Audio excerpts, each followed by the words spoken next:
Hola, ¿qué tal? Bienvenidos a Club de Prensa. Es un gusto saludarlos. Soy María Luisa Rosell por Juan Carlos Iragorri, que está fuera de la ciudad de Washington.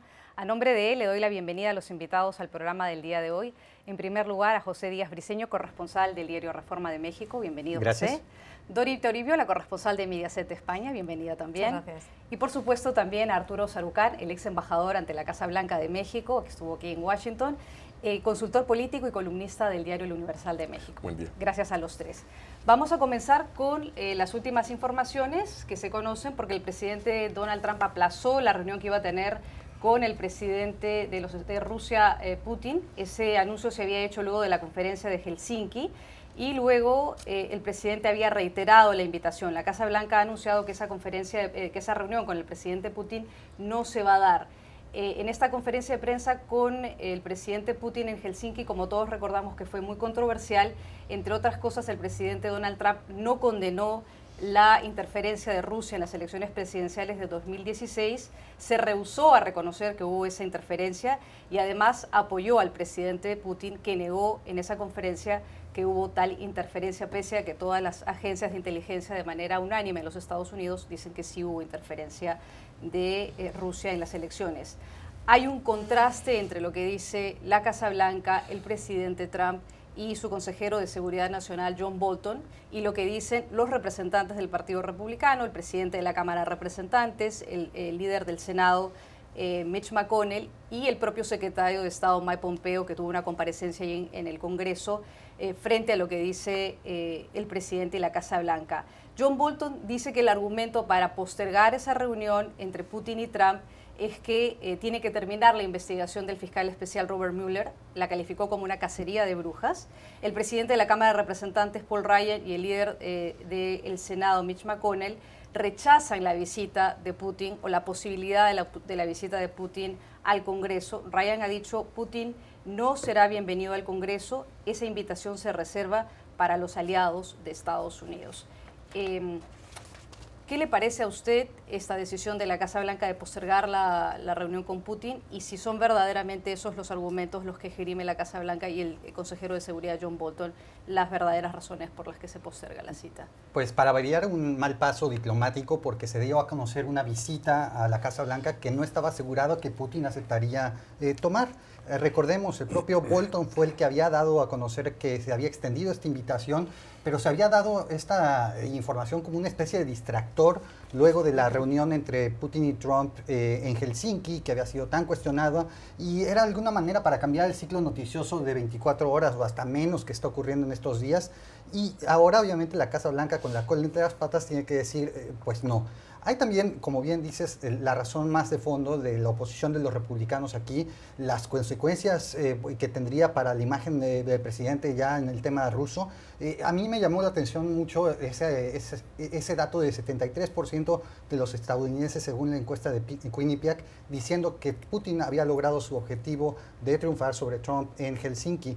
A mí me parece que ese es el tipo de datos que pesan para una Casa Blanca, que a pesar de que el presidente Trump quisiera que estuviera ya como un invitado especial desde hace mucho tiempo aquí en Washington, pues no va a ocurrir.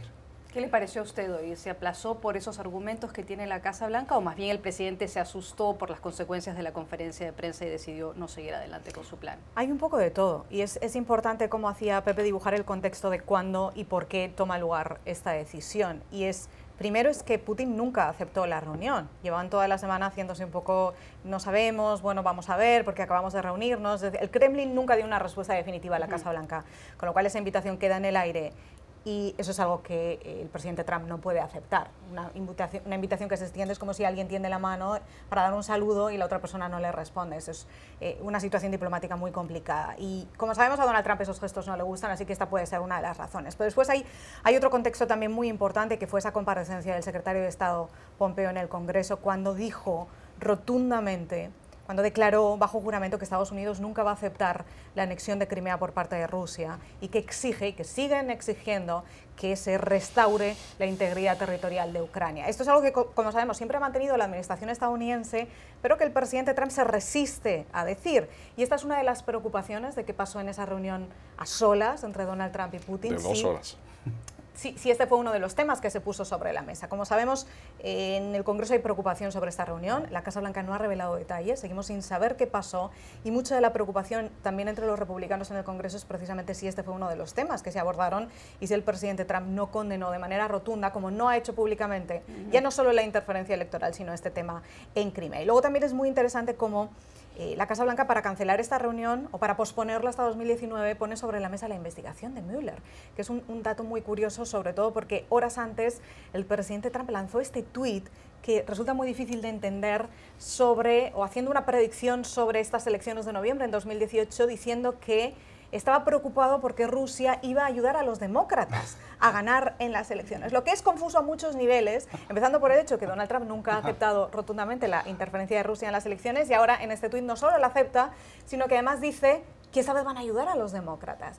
Y cuando la Casa Blanca cancela la reunión, esta es la razón que da. A mí me resulta muy interesante porque, claro, siempre hay que recordar que aquí estamos en contexto electoral, que en noviembre hay unas elecciones muy importantes para los republicanos, que Donald Trump está muy preocupado por esas elecciones, por si pierden las mayorías en el Congreso, y a mí me lleva a pensar que realmente esta reunión lo que a Donald Trump le daba era preocupación porque esa imagen en otoño, poco antes de las elecciones, fuera a perjudicarle en las urnas. Ex embajador. A mí me parece que el tema central aquí, que no hay que perder de vista, es que entre la conferencia de prensa de Helsinki, la articulación de la invitación o la supuesta invitación, no, la invitación a Trump y la metida de la reversa al automóvil de que por fin se posponía, ocurre algo que es muy importante. Cuando Putin se ofrece a ayudar al presidente Trump con la investigación de los 12 agentes acusados por Robert Mueller, y a cambio, aparentemente, le pide poder interrogar al ex embajador estadounidense en Moscú, el embajador que sirvió bajo la administración Obama. Eso fue lo que detonó la ira del Congreso, porque vulnera todo principio de inmunidad diplomática, y el que tanto demócratas como republicanos del Congreso percibiesen que el presidente Trump estaba dispuesto a mandar a Moscú a ser cuestionado a un exdiplomático estadounidense que gozaba de inmunidad diplomática mientras estaba en el cargo, esto fue lo que incendió la pradera. No hay que perder de vista tampoco que, a pesar de estos números que cita Pepe en la encuesta, o la última encuesta de Quinnipiac, tanto en la de Quinnipiac como la del Washington Post ABC, que salió 4 o 5 días antes, la aguja, en función del apoyo de los que se identifican como votantes republicanos, no se ha movido. Cero. Es decir, entre la base del Partido Republicano que apoya al presidente Trump, Rusia, no Rusia, conferencia de prensa, no conferencia de prensa, investigación de Mueller o no investigación de Mueller, el tema es que nada está impactando los índices de apoyo hacia el presidente, 1 y 2, en lo que ocurre todo esto, sigue la embestida a la investigación del fiscal especial. Es decir, en esa misma encuesta, donde la friolera de 75-78% de los que se identifican como republicanos dicen que apoyan lo que hizo Trump en la conferencia de prensa con Putin, el 83% de los que se identifican como republicanos dicen que la investigación de Robert Mueller es una cacería de brujas y una cortina de humo político electoral. Entonces, a esto es lo que está jugando también la Casa Blanca. Necesita tiempo para seguir haciendo lo que ha venido haciendo durante meses, que es seguir desacreditando la investigación de Robert Mueller. De hecho, el presidente Doria ha dicho: no lean, o mejor dicho, no crean lo que leen y lo que ven. Es un poco más o menos en la misma línea de lo que dice Arturo. Sí, y que casi es una frase extraída del libro de 1984. Claro. Pero es un punto muy interesante este que pone sobre la mesa, el de las cifras, porque como sabemos, a esta Casa Blanca y a este presidente le importan mucho las cifras y las encuestas, y es algo que él sigue muy de cerca y que se toma además de manera personal, no solo política. Y sí, efectivamente, después de lo que pasó en Helsinki, Donald Trump tiene una de las mejores aprobaciones ahora mismo de toda su presidencia, que es en torno al 45% según la última encuesta de Gallup, y entre republicanos oscila o se acerca al 80% de aprobación, que es una cifra muy, muy importante. Pero ojo, después hay que leer la letra pequeña en estas encuestas, y ha habido dos cosas que han cambiado que yo creo que sí preocupan mucho a la Casa Blanca. Una, que ahora ya más de la mitad de los estadounidenses cree que Putin podría tener algo oscuro, algunos trapos sucios sobre Trump, que es un argumento que han puesto sobre la mesa los demócratas, que nadie se cree mucho, pero que de repente está funcionando en la opinión pública.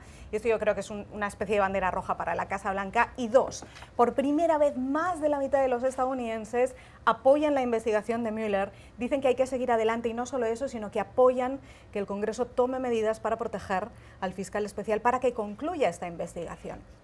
Hasta ahora esta cifra no era tan alta, hasta ahora mucha gente creía, como decía el embajador, que era una caza de brujas, y este, como sabemos, es un tema muy importante para Donald Trump, porque él quiere desacreditar esta investigación, cueste a lo que cueste, y además, según sabemos, una conclusión podría estar más o menos cercana en los próximos meses, con lo cual es muy importante para él establecer esta narrativa de quitar o restar credibilidad a esta investigación. Pero además hay otro tema, que es que en todo esto además se dio otro arresto adicional de esta mujer que es acusada de ser agente rusa, María Butina. Sí. Y aquí el tema no es si es o no es agente rusa. El tema es que esta persona penetró, o se dice que penetró, al sacrosanto NRA, la Asociación Nacional del Rifle, uno de los grandes emblemas del conservadurismo y de la derecha de este país, a través de sus contactos con legisladores republicanos y con donadores republicanos. Entonces aquí también se prendieron otro tipo de alarmas de focos rojos en el tablero del Partido Republicano que hacían enormemente tóxico que mientras está ocurriendo todo esto, la Casa Blanca siguiera adelante con el plan de traer a el presidente Putin a una visita de trabajo en el otoño antes de la elección intermedia en noviembre. Aunque dicen que de todas maneras, José, hay todavía la posibilidad, según el Kremlin, de que se exploren otras opciones para un encuentro Trump-Putin y que esa posibilidad sería en Argentina en noviembre cuando es la reunión del G20, que todavía no se sabe. Sí, no sería ninguna sorpresa que se encontraran, ya lo hicieron antes en Vietnam y también en Alemania, han tenido conversaciones telefónicas, pero es muy distinto, y el embajador aquí es el experto, en ser recibido en la Casa Blanca. O ante el Congreso. Exacto, obviamente recibirlo en Washington, pues finalmente quien pues ya está comprobado según las acusaciones de los fiscales que sí se entrometió directamente en las elecciones presidenciales de 2016. Él mismo dijo que quería que ganara Donald Trump en esta conferencia de prensa de Helsinki. Y que además si queremos jugar un poco el papel de abogado del diablo, lo que tú mencionabas de las acusaciones o las menciones en el tuit de que ahora en noviembre podrían querer ayudar a los demócratas, no es nada descabellado. Es decir, no es una locura, porque si de comprobarse, como yo creo que existe, un papel ruso en, digamos, interferir en el proceso electoral estadounidense en el 2012, el objetivo es debilitar a Estados Unidos. ¿Qué debilitaría aún más, ya con la polarización ideológica y partidista que hay ahorita, que el presidente pierda el control de una de las dos cámaras en el Congreso para todavía generar un mayor impas político ideológico en este país? Sería la victoria demócrata. Entonces, digo, más allá de si el presidente de nuevo está recurriendo a las mentiras y a las medias verdades, y si está buscando desviar la atención por encima del tema de la investigación de Mueller, es decir, si yo fuera un experto cibernético ruso en la inteligencia militar rusa, no sería nada descabellado apostar a que los demócratas recobren la Cámara para tener un Congreso dividido. Vamos a una pausa comercial y ya regresamos al programa. ¿Qué tal? Volvemos a Club de Prensa para hablar ahora de la reunión que tuvieron el presidente de los Estados Unidos, Donald Trump, y el presidente de la Comisión Europea, Jean-Claude Juncker. Después de más de 2 horas y un poco más en la Casa Blanca, salieron y comparecieron ante la prensa y dijeron que habían llegado a un acuerdo que frenaría, por lo menos se entiende temporalmente, la guerra comercial que hay entre Estados Unidos y la Unión Europea. ¿Qué es lo que acordaron, José? Primero, la creación de un grupo de trabajo para negociar diferencias que hay de aranceles entre ambos países, entre la Unión Europea, 28 países, y los Estados Unidos, que no se impondrían aranceles a los autos europeos, que era una de las amenazas más grandes que había hecho Donald Trump a la Unión Europea. La Unión Europea compraría más gas natural y granos de soja de los Estados Unidos, de los granjeros estadounidenses, y Estados Unidos se estaba comprometiendo a eliminar de manera mutua con Europa los subsidios a bienes y a productos que no tuvieran que ver nada con la industria automotriz. Digamos que el objetivo de la Unión Europea y de Estados Unidos en este acuerdo temporal sería que no hayan aranceles y que no hayan subsidios.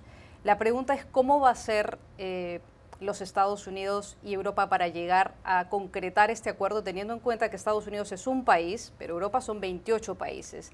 El comisionado, el presidente de la Comisión Europea puede haber dicho esto, pero luego esto tiene que ser aprobado porque cada país de la Unión Europea tiene sus propios intereses económicos y comerciales. ¿Cómo lo ve usted? Pues a mí me parece que las dos partes tenían motivos suficientes para lograr esta détente, una pausa en esta guerra comercial. No es una resolución total, a pesar de que el presidente Trump lo quiera presentar como un triunfo, sí, una muestra de su mano dura en el tema de comercio. También el propio tuit que envía ayer con Juncker dándole un beso y diciendo todo es amor y paz aquí, me parece pues inaudito, porque lo único que se ocurrió es un paso atrás del abismo al que se estaba llegando.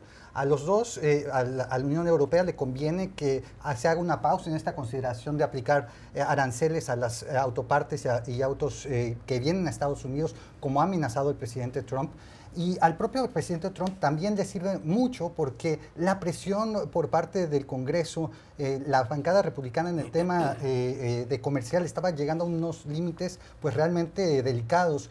A mí me parece que la reunión clave que hubo antes de la de Juncker y con Trump fue la de Mitch McConnell, el jefe de la bancada republicana en el Senado, y el presidente de la Cámara, Paul Ryan, con el propio Trump en la mañana el día de ayer. Me parece que ahí se transmitió el mensaje de que se tenía que dar alguna idea de que se está teniendo éxito en comercio, porque los mensajes de, por ejemplo, la senadora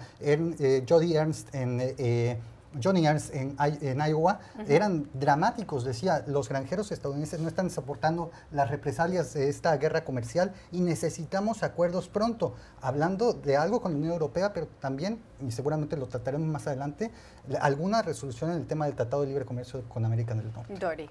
Para mí es muy interesante ver las perspectivas, cómo se está leyendo lo que ocurrió ayer en la Casa Blanca a ambos lados del Atlántico, porque todo el mundo lo está viendo como una victoria. Donald Trump habla de victoria y habla de concesión de Europa a Estados Unidos y de que él ha ganado con sus presiones arancelarias. Y también desde Bruselas se está viendo como una victoria porque dicen que han conseguido evitar la guerra comercial, como si ya hubiera algo definitivo. Y es muy interesante ver las razones de cada uno para vender esta victoria. Desde Europa venían a Washington con las expectativas tan bajas y temiéndose lo peor, que un mínimo logro, en este caso que el presidente rebaje su tono y su retórica y que detengan las amenazas y que de momento se abra esta pausa en los aranceles hasta ver cuál es el resultado del acuerdo mientras tienen lugar las negociaciones, esto se considera todo un éxito antes de irse de vacaciones y considera una victoria porque se esperaban lo peor. El nivel ya de expectativas es tan bajo que esto lo consideran una victoria. Y después es muy interesante también verlo desde aquí porque el presidente Trump lo que ha conseguido, que a mí sí me parece una concesión de Europa, sobre todo en el tema de la soja, que como sabemos es un asunto que estaba preocupando mucho a los republicanos, porque la producción de la soja en los estados del medio oeste del país, los agricultores del medio oeste del país estaban muy preocupados con este tema, ya vienen preocupados por los aranceles a China, pero ahora venían los de la Unión Europea y después lo que pase con México. Y estaban presionando mucho a los republicanos, porque esto es un territorio republicano, especialmente en sitios como Minnesota, de los que dependen las mayorías en el Congreso y en el Senado para los republicanos en estas elecciones de 2018. Y los votantes estaban dando ya señales de alerta a los republicanos diciendo, ojo, que nos los estáis haciendo pasar muy mal con este tema de la soja, estamos perdiendo, nos estamos poniendo nerviosos y hay que votar en noviembre. Y se estaban sucediendo todas estas voces de alerta en el Congreso al presidente de Estados Unidos que esta guerra comercial no iba a beneficiar en las elecciones. Con lo cual, mi lectura es que quien gana más de todo esto, de lo que ocurrió ayer, es el presidente, precisamente pensando en clave nacional, que es como él piensa casi todo en la política exterior, aunque a la hora de la verdad, de lo que sale ayer del despacho Oval solamente es un acuerdo para hacer un acuerdo. Tenemos detalles, lo único que han acordado es empezar a debatir y empezar a negociar y empezar a dialogar, pero no tenemos exactamente detalles de qué resultado concreto va a resultar de esto, más allá de esta calma ahora retórica, este momento de calma y que no van a incrementar las tensiones arancelarias. Ex embajador. El título de esta novela es ayer eras mi enemigo, hoy eres mi amigo. Mañana no sabemos qué va a pasar. Es decir, estamos ciertamente en un momento de distensión en donde ambas partes han acordado no elevar ni los aranceles ni las represalias. No hay que perder de vista que esto ocurre en momentos en que el presidente Trump ha tenido que poner en marcha una serie de subsidios y fondos de apoyo precisamente a los granjeros de los estados que son republicanos en el país, que son los que están siendo lastimados por las represalias europeas, canadienses y mexicanas a la aplicación de aranceles estadounidenses, y que por mucho que lo quiera pintar como una victoria estadounidense, en momentos en que está viajando hoy a un estado republicano para hablar de estos fondos de apoyo a los granjeros que están siendo duramente lastimados ya con los aranceles, cara a las elecciones en noviembre, es un tema que ciertamente demuestra la importancia de la decisión que tomaron en su momento la Unión Europea, México y Canadá de responder con este carrusel de represalias quirúrgicas que están enfocadas a extraer dolor político y costo político electoral de los distritos y estados clave para la fortuna del Partido Republicano en noviembre. Me quedo con usted, ex embajador, precisamente por su experiencia. Usted ha estado representando a México ante la Casa Blanca durante 4 años, durante la administración. 6 años. Durante la administración Obama. Así es. Y hay precisamente noticias de su país, de México. La canciller canadiense Chrystia Freeland y el canciller mexicano del gobierno saliente, Luis Videgaray, han estado reunidos en los últimos días en Ciudad de México. Ahora está llegando un equipo negociador aquí a Washington de México para hablar con sus pares estadounidenses por el tema del TLC. Cuando termina la reunión de los dos cancilleres de México y de Canadá, dicen lo siguiente a la prensa, y es que el TLC debe mantenerse como un acuerdo trilateral en respuesta a las repetidas comunicaciones de la Casa Blanca y del propio presidente Trump, de que se podría abrir el camino a una negociación paralela, es decir, Estados Unidos con México y Estados Unidos con Canadá, algo que Canadá y México claramente están rechazando con este anuncio, decir que el TLC es trilateral. ¿Qué se puede esperar de la reunión del día de hoy entre México y Estados Unidos? Y ¿qué partes de la renegociación se están avanzando, teniendo en cuenta que todavía son motivos de disputa el tema de las reglas de origen en el sector automotriz, la resolución de controversias, arbitraje internacional, y si se debe o no fijar una cláusula de terminación automática del TLC cada 5 años, que es un tema que México y Canadá han rechazado rotundamente? La visita de la ministra de Exteriores canadiense a México no deja de ser algo paradójico, porque cuando inició la renegociación del TLC, nuestros amigos canadienses escuchaban algunos cantos de sirena, como en aquel momento la gran embestida de Trump era contra México en la negociación. Algunos de nuestros colegas canadienses empezaron a escuchar los cantos de sirena de quienes en Canadá argumentaban que lo que le importaba y lo que le convenía a Canadá era negociar bilateralmente con Estados Unidos y dejar a México de lado. En el transcurso de los meses, mientras la relación México-Estados Unidos ha ido mejorando en temas de la negociación comercial como tal, esto no quiere decir que se hayan resuelto los problemas, pero las relaciones interpersonales del equipo negociador mexicano y el equipo negociador estadounidense han sido muy sólidas y muy productivas. En cambio, la relación con el equipo negociador canadiense y en particular con la ministra canadiense se han desplomado. Entonces son ahora los canadienses quienes están oyendo ahora el ruido y los baruntos del presidente Trump, que desesperado está diciéndole a los mexicanos, negociemos bilateralmente y luego dejemos a Canadá de lado. La posición del gobierno mexicano ha sido desde que inició la negociación de que esta tenía que ser una negociación trilateral, y en eso no ha cambiado nada. ¿Por qué ocurre este viaje? Porque hace un par de semanas integrantes del equipo de transición del presidente electo mexicano, en unas primeras declaraciones sobre el TLC, pues se aventaron a decir que pues quizá era mejor un acuerdo malo a no tener un acuerdo, y que estarían dispuestos a contemplar una negociación bilateral con Estados Unidos. Ya han rectificado, pero esto es lo que lleva a la ministra Freeland a viajar a México. La negociación que reinicia hoy aquí en Washington tiene como elemento notable, creo yo, ya la presencia de quien será, cuando López Obrador asuma el poder el 1 de diciembre, a quien será su jefe negociador para el Telecan, que es Jesús Seade. Ya viene acompañando al secretario de Relaciones Exteriores y al secretario de Economía de México para esta negociación. Están hablando o han indicado que tendrían interés en poder cerrar esto para agosto. ¿Por qué para agosto? Porque entonces nos vamos a acercar ya al proceso de campaña en las intermedias en Estados Unidos, lo cual hace muy complicado y muy venenoso que al mismo tiempo esté ocurriendo una negociación comercial.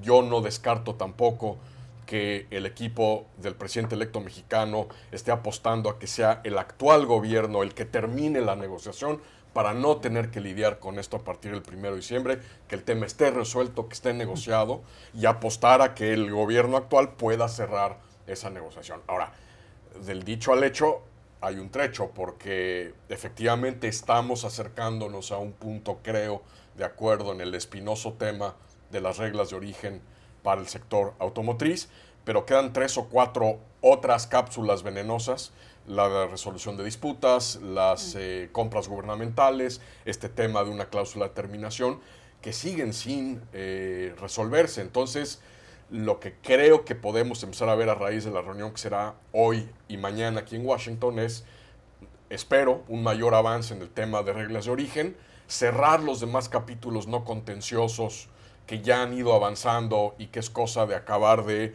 afinarlos para sacarlos de la mesa y dejar las 3 o 4 otras cápsulas venenosas que siguen sin resolverse y apostar a ver si los negociadores de los 3 países pueden cerrar esto antes del periodo de campañas cara a la elección legislativa en Estados Unidos, lo cual no quiere decir que habrá ratificación legislativa, habrá que esperar a que esto ocurra. Esto no va a ocurrir antes de que inicie esta famosa sesión de pato cojo, el lame duck session en el Congreso estadounidense, después de las elecciones. Ese sería el calendario, digamos, más optimista, pero digamos lo que todo el mundo está apostando es a poder avanzar lo más rápido posible. El equipo de transición mexicano no he hablado con ellos, pero supongo, si yo fuera ellos, le apostaría todo a que el actual gobierno mexicano sea el que cierre la negociación para que cuando yo inicie funciones el 1 de diciembre no tengan que lidiar con una renegociación del TLC.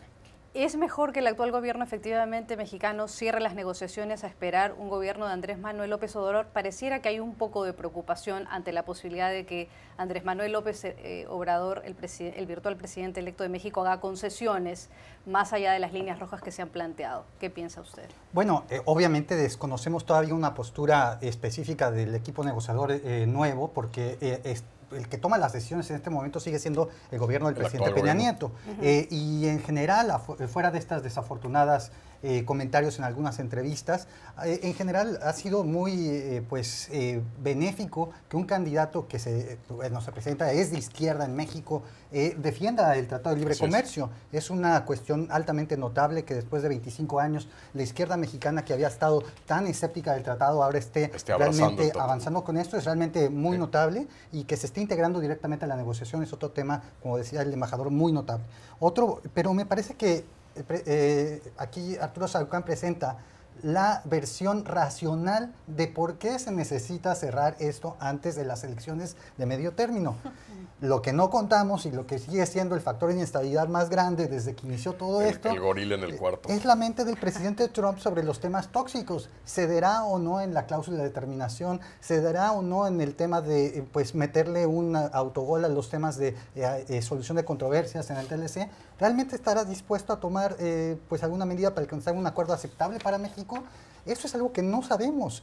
Me parece que todo pasa, como obviamente ocurre en todos los acuerdos, por un cálculo político, pero convencer al presidente Trump de que vale la pena vender un acuerdo con México antes de la elección de noviembre, yo soy muy escéptico de esto.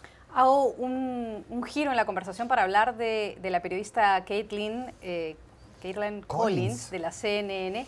A propósito de la conferencia de prensa, luego termina la reunión ayer con el representante de la Unión Europea y el presidente Donald Trump, y de pronto nos enteramos que se le impide a ella que haga preguntas, y ahora la Casa Blanca tiene una posición muy cuestionable, que es impedir el ingreso de la periodista de CNN al cubrimiento de la Casa Blanca. Usted cubre permanentemente la Casa Blanca, Dori, y José también.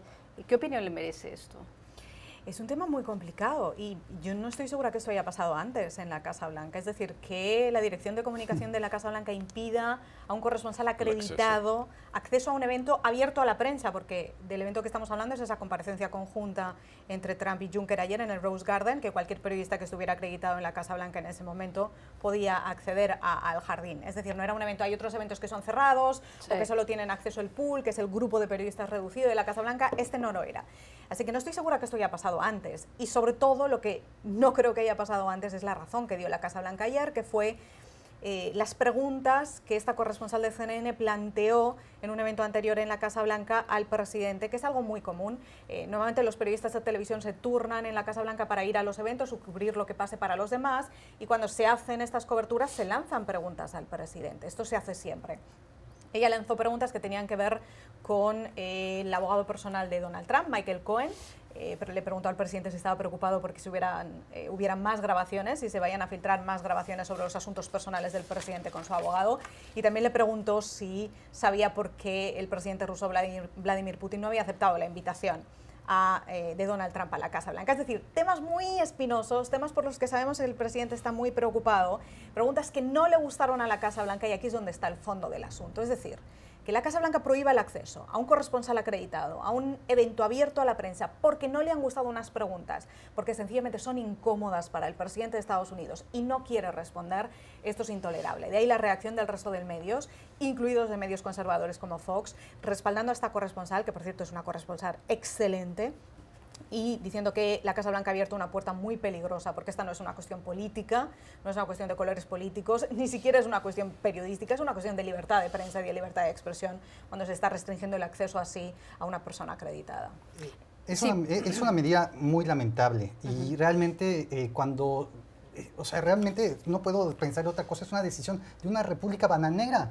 Los enemigos de Estados Unidos van a utilizar este tipo de incidentes para decir, ya vieron cómo Estados Unidos no es el paladín de la libertad de prensa como se presenta en el mundo, cómo prohibirle la entrada a una periodista acreditada a una conferencia de prensa. Pues es el sueño de muchos dictadores, ¿no? O sea, el señor Maduro o otros personajes, les encantaría tener a los periodistas incómodos fuera de una rueda de prensa. La Asociación de Corresponsales de la Casa Blanca emitió una opinión diciendo que era inapropiado, que las preguntas eran impertinentes y que en una república se le tiene que poner a los poderosos pues a rendir cuentas. ¿Se ha visto un gesto de unidad en torno a este hecho, apoyando, por supuesto, a la periodista? Tenía que ser así, porque no solo atenta a libertades y derechos fundamentales de este país y de la libertad de prensa en todo el mundo. Lo que dice Pepe tiene toda la razón, es decir, la señal que esto manda a países en donde se busca constreñir y acotar la libertad de prensa es una señal devastadora, pero más allá de eso, a mí lo que más me preocupa es que sigue abonando esta decisión desde la Casa Blanca, empezando por el propio presidente, desacreditar a la prensa y a los medios. Es decir, es un proceso de minar la credibilidad de la prensa, de los medios que cuestionan al presidente, de dividirlos entre periodistas buenos y periodistas malos, y esto tiene un efecto pernicioso, terrible para la salud democrática de este país. Sí, Dori. A mí la parte que más me preocupa, porque no me sorprende que el presidente no quiera responder ciertas preguntas incómodas, porque eso ya lo sabemos. Él concede muy pocas entrevistas fuera de la televisión en la que se siente cómodo, que es Fox. Y eso es porque no le gusta responder algunas preguntas, y eso lo sabemos de sobra. La parte que me preocupa de verdad es cómo está manejando esto la Casa Blanca. Esta mañana uno de los nuevos cargos directivos del equipo de comunicaciones de la Casa Blanca, que es Bill Shine, que es un anterior directivo de la cadena precisamente estadounidense conservadora Fox, ha dicho que nadie utilizó la palabra prohibir para no dejarle entrar a esta corresponsal, que nadie utilizó la palabra ban, cuando ella ha explicado perfectamente que le hicieron saber, y de una manera personal, que no era bienvenida a esta cobertura y que no podía ir a esta cobertura. Esta es la estrategia que a mí me preocupa, porque aquí estamos entrando en un tema ya de intimidación, de, bueno, nadie le prohibió, nadie le dijo, no, está prohibido que usted entre. No, lo que se utiliza es otra táctica que es mucho peor, que es ir con unos enviados personales y hacerle saber a un corresponsal que no puede acceder a una rueda de prensa o a una comparecencia. Este territorio es mucho más peligroso todavía. Hacemos una pausa y ya regresamos al programa. Entramos otra vez al programa para hablar ahora de un tema bastante polémico con nuestros invitados. Ha llamado mucho la atención de una decisión del Tribunal Supremo del Reino Unido que le ha negado la posibilidad, escuche usted bien, le ha negado la posibilidad a una mujer de 68 años de que se divorcie de su esposo, con el que lleva casado ya unos 40 años. La mujer dice que es infeliz y su esposo, que su esposo tiene una conducta irrazonable. Su esposo, por otro lado, dice que si es que ella quiere salirse del matrimonio es porque está aburrida y tal vez porque tiene una aventura amorosa. Lo insólito es que el Tribunal Supremo del Reino Unido obliga a esta mujer a seguir casada hasta el año 2020, cuando se cumplen 5 años de que ella se fue de la casa. Hay un acta de matrimonios en el Reino Unido que data de 1973, José, es la ley de los matrimonios en el Reino Unido, y un matrimonio se puede romper solamente por las siguientes causales: adulterio, conducta irrazonable, que es lo que aduce la señora Owens, de 68 años, abandono del hogar después de 2 años, separación de 2 años, divorcio consensuado y separación de 5 años si es que no hubo un acuerdo. Por lo menos una de las causales está ahí, que es la conducta irrazonable del esposo que ella aduce ante los tribunales. ¿Tiene que cambiar la ley para que la señora pueda finalmente salirse del divorcio y no le hagan la vida imposible? Sin duda, María Luisa, es inaudito que estemos leyendo estas noticias en la Estoy prensa de acuerdo, internacional. es inaudito. Porque me parece... En el siglo XXI y en una de las democracias más antiguas del mundo. Que haya llegado a la Corte Suprema, que haya sido discutido, que el señor se presente a decir que lamenta que su vida personal sea discutida en público. Pues es realmente lamentable que una mujer no pueda ejercer sus derechos de decir, ¿sabes qué? Me voy de aquí y por favor legalmente que se apruebe, ¿no? Me parece que es importante que ocurra una reforma lo más pronto posible. Y sí, o sea, uno se pregunta, ¿tengo que esperar 5 años separado de mi esposa o de mi esposo para poder hacer de una manera legal? Me parece una tortura. Ahora, también hay que decir, tanta gente luchando por el derecho al matrimonio para que mucha gente, ¿no?, así se quiera ir tan rápido. Bueno, pues no es una luna de miel el matrimonio, ¿no? ¿Qué le parece a usted, Dori? Me parece que es una ley de 1973 y que ya hay que cambiarla, y que muchas veces pasa así con las leyes y con las sentencias del Supremo, que es primero la sociedad la que evoluciona y la que pide determinados cambios legales, y después es la ley la que sigue a estos cambios sociales, y este es un ejemplo claro de que esos supuestos para una ruptura matrimonial no pueden ser solo, tienen que añadir algunos casos más. Lo que me preocupa de este caso, y posiblemente por eso está revolviendo tantas conciencias allí, es que no es solo una cuestión legal, es una cuestión de lucha de poder. Lo que está haciendo este esposo con su mujer es demostrar quién manda aquí, como se dice, ¿no? Es decir, ella le está diciendo que el matrimonio está roto, que ya no hay amor. Ella ha declarado ante el juez más de 30 situaciones en su matrimonio en las que ella consideró que ese matrimonio ya no tiene sentido, y de esos 30 casos la mitad constituyen, no sé si acoso o abuso de poder por parte de su marido, porque es una situación de fuerza mayor, de quién manda aquí. Y entonces el esposo lo que está respondiendo es que no, que ella no tiene ninguna razón para divorciarse, que él quiere continuar con el matrimonio y ya está. Cuando una de las dos personas está diciendo que ese matrimonio ya no tiene sentido, pues sencillamente la segunda persona tendría que aceptarlo y ya está. Y sobre todo cuando se están aludiendo causas como estas de coacción o de abuso dentro del entorno matrimonial. Esta es la parte que a mí más me preocupa, porque entonces estamos hablando de una cuestión muy seria, y de ahí que esté generando todo este revuelo. Yo sí confío que a partir de aquí, como pasa tantas veces en tantos países, la ley seguirá a lo que la sociedad está demandando. Ex embajador.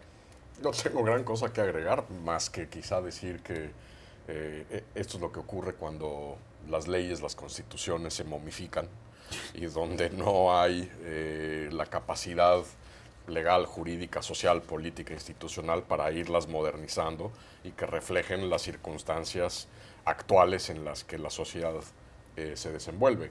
El otro tema, evidentemente, es un tema de derechos igualitarios, que aquí claramente está siendo vulnerado a favor del esposo, pero ciertamente pues, es una locura que hoy en día tengamos que estar hablando o viendo este tipo de noticias en la prensa. Les traslado ahora una pregunta que está en el diario El País de España, y es a propósito de los libros. El diario El País publica hoy día un artículo con un título. Dice, ¿por qué olvidamos los libros que leemos? Y en el artículo se escriben varios argumentos. Dice que tenemos mucha más facilidad de acordarnos de las carátulas de los libros, acordarnos incluso dónde leímos los libros, en qué situaciones, en qué contexto, pero que nos olvidamos fácilmente del contenido, del argumento de los libros, de los autores de los libros que hemos leído, y que eso nos pasa a frecuente. Más bien parecería que tenemos mucha más facilidad o tendencia a recordarnos de las sensaciones respecto a la lectura, al momento de la lectura, pero no del libro mismo. ¿Le ha pasado a usted lo mismo, José? Bueno, depende del libro, sin duda, ¿no? Si vamos hay libros que te marcan. Y hay otros que son unos tomos terribles que no hay manera que leer. Yo, de verdad, mi libro favorito es El Maestro y Margarita de Bulgakov. Lo recuerdo perfectamente en una estancia en el cuarto que yo tenía en ese momento, cómo lo leí y lo gocé muchísimo, ¿no? Ahora, si me preguntas por los libros académicos, hay muchos de matemáticas que no necesariamente me gusta recordar. El Baldor, por ejemplo. Claro. ¿Le ha pasado a usted, Dori? Sí, aunque entiendo que hay mucha gente que no le pasa, hay gente que es que se acuerda todo. Sabe cuándo leyó cada libro, se acuerda de los títulos, los autores, qué pasó, la trama, la evolución. Yo sí, es decir, yo recuerdo los libros que he leído, pero no cuándo los he leído, ni qué estaba leyendo. Sí recuerdo el contexto. Por ejemplo, sé qué libro estoy leyendo ahora, porque si no la situación sería muy grave. Le iba a preguntar. Pero no recuerdo el libro que leí antes de este. Ajá. Sí recuerdo que era en el contexto, era en todo la polémica en la Casa Blanca durante el mes pasado con todo el tema de Rusia, así que efectivamente a mí sí me pasan estas cosas, pero claro, esto yo entiendo que a otra gente no le pase, que hay gente que juzgará en este momento lo que estoy diciendo. Una de las pocas personas que yo conozco que se acuerda el argumento completo, el título, cuando lo leyó, Juan Carlos Iragorri, director de este programa, que nos debe estar viendo. ¿Le ha pasado a usted eso? Yo creo que hay libros que te marcan toda una vida. Y los tienes muy bien ubicados, muy bien procesados, incluso no tanto con las novelas, pero ciertamente con libros de política o de temas de actualidad. Los tengo, todas las hojas están marcadas, tienen post-its, tienen comentarios, ir a ese grado. Pero sí, ciertamente hay libros que uno lee, sobre todo el típico libro de verano, la novela policíaca que uno lee pues un poco para pasar el tiempo y desconectarse, ahí sí tiende a pasar. Yo creo que también lo que está ocurriendo hoy en día es que ante la detonación de información y de plataformas de información, es decir, estás bombardeado por tantas sensaciones, información de los aparatos con los que uno está cargando, con la música. Sí, yo creo que hay como le llaman, un overload sensorial que también ayuda a que a veces libros que no son memorables pues, se te van disipando y los vas perdiendo. Es un poco también lo que pasa con la música. Antes, cuando teníamos el LP, nos soplábamos el LP completo, de la primera a la última y ahora con esto que puedes comprar una canción de un disco y no tienes la portada en la mano. Es decir, está cambiando la manera en que estamos consumiendo y procesando música, literatura, información, ¿no? Yo soy de la época de los cassettes, ¿no? Del LP, embajador. Yo sigo siendo el LP. Del cassette y del LP, y todavía yo creo que valoramos mucho cuando la gente todavía tiene un libro en los aviones o en algún lugar público, porque es muy triste ver que solamente yo no puedo leer libros digitales. Me alegro, me alegro. Bueno, hacemos una pausa y ya regresamos al programa. ¿Qué tal? Volvemos al programa, pero se nos ha acabado el tiempo, así que solamente para despedirles y agradecerles su sintonía y, por supuesto, agradecerle la participación a nuestros invitados, José Díaz Briceño, del diario Reforma de México. Muchas gracias por estar con nosotros. También a Dori Toribio, corresponsal de Mediaset España, y, por supuesto, al embajador, ex embajador ante la Casa Blanca de México, Arturo Sarucán, ex columnista del Universal y también consultor político. Muchas gracias. Nos vemos en otra oportunidad.